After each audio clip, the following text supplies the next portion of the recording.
আসসালামু আলাইকুম, welcome back to my new another daily vlog video. আসলে বলতে গেলে অনেক দিন পরে আমি একটি ভিডিও আপলোড করতেছি, রান্নার ব্লগ বা কুকিং ব্লগ বলতে পারেন।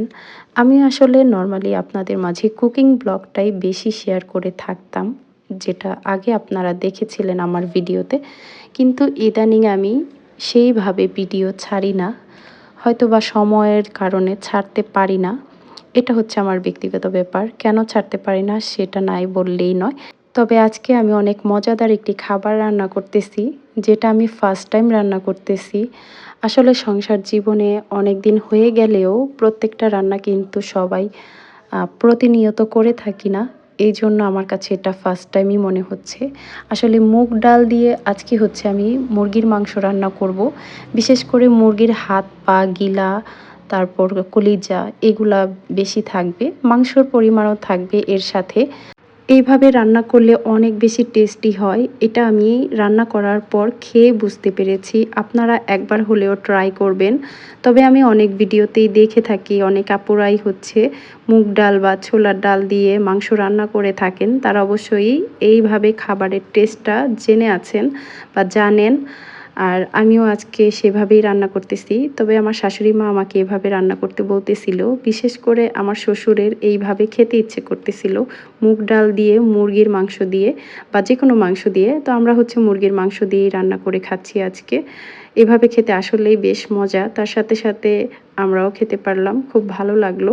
আর এটা আমি খুবই মনোযোগ সহকারে সুন্দরভাবে সময় নিয়ে রান্না করতেছিলাম। এইজন্য হয়তোবা আরও বেশি মজা লাগতেছিল। আসলে রান্না যদি মন থেকে করেন তাহলে কিন্তু সেই রান্নাটা খুবই সুন্দর এবং খেতে বেশ মজা হয়ে থাকে। তো একটু তেলের পরিমাণ বেশি দিলে কিন্তু যে কোনো তরকারি মজা হয়, বা এটা অনেকেই বলে থাকেন। আসলে এটা সত্য কথা, কিন্তু এর পাশাপাশি সঠিক পরিমাপ জানতে হবে। সঠিক পরিমাপে মশলা দিয়ে আপনি যদি ভালো করে কষিয়ে রান্না করতে পারেন তাহলেই সেই খাবারটা মজা হবে। সবাই কিন্তু সঠিক পরিমাণ জানে না, কোন জিনিসটা কতটুকু কষাতে হয় বা কিভাবে রান্না করতে হয়।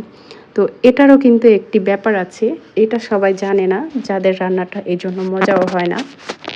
তবে আমি কিন্তু আমার প্রশংসা করতেছি না। আমি কিন্তু রান্নাটা আমার শাশুড়ির কাছ থেকেই বেশি শিখেছি। কারণ মায়ের কাছে যতদিন ছিলাম বিয়ের আগে, তখন পড়ালেখায় বেশি মনোযোগ দেওয়া হতো। রান্না-বান্না খুব কমই করেছি। বলতে গেলে আমি কখনো রান্নাই করি নাই। মা রান্না করেছে, খেয়েছি। কখনো যেয়ে দেখিও নাই কিভাবে কি রান্না করেছে। আসলে বিয়ের পরেই বেশিরভাগ রান্নাটা আমি শিখে নিয়েছি। সেটা হচ্ছে শাশুড়ি মায়ের কাছ থেকেই বলতে গেলে মানে ধরা যায়। আর মুরগির মাংস রান্না করব ডাল দিয়ে, সাথে পোলাও রান্না করব না, তা কী করে হয় বলেন তো?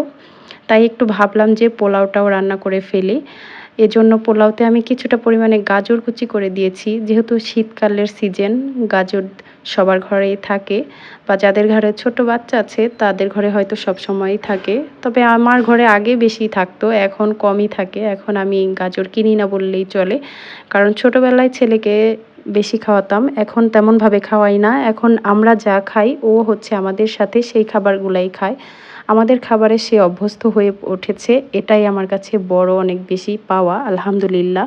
আমি কিন্তু প্রত্যেকটা তরকারিতে একটু একটু করে ঝাল দিয়েছি, বা মুরগির মাংসটাতে ঝাল দিয়েছি। সে কিন্তু এই খাবারে অভ্যস্ত হয়ে উঠেছে। কথা বলতে বলতে আমার রান্নাটা প্রায় শেষ। যেহেতু আমি রান্না করার কথাগুলো বলতেছি না, মানে কখন কোন মশলাটা দিতেছি সেটা বলতেছি না। এর মানে হচ্ছে আমি এখানে কাউকে রান্না শেখাতে আসিনি। তো আমি হচ্ছে কখন কি খাচ্ছি বা কি রান্না করছি সেটাই আপনাদের মাঝে শেয়ার করলাম আর কি, এটাই। আর এখন যেহেতু দুপুরে অনেক বেশি রোদ ওঠে, এই জন্য দুপুরবেলা মা ছেলে মিলে একটু ছাদে রোদে বসে আইসক্রিম টেস্ট করলাম। আসলে এই আইসক্রিম খেতে ইচ্ছে করতেছিল আমার ছেলের। না জানি এতক্ষণ কি কি বকবক করলাম আপনাদের মাঝে, আবোল তাবোল অনেক কিছুই। ভুল হলে ক্ষমার দৃষ্টিতে দেখবেন। সবাই ভালো থাকবেন। আল্লাহ হাফেজ।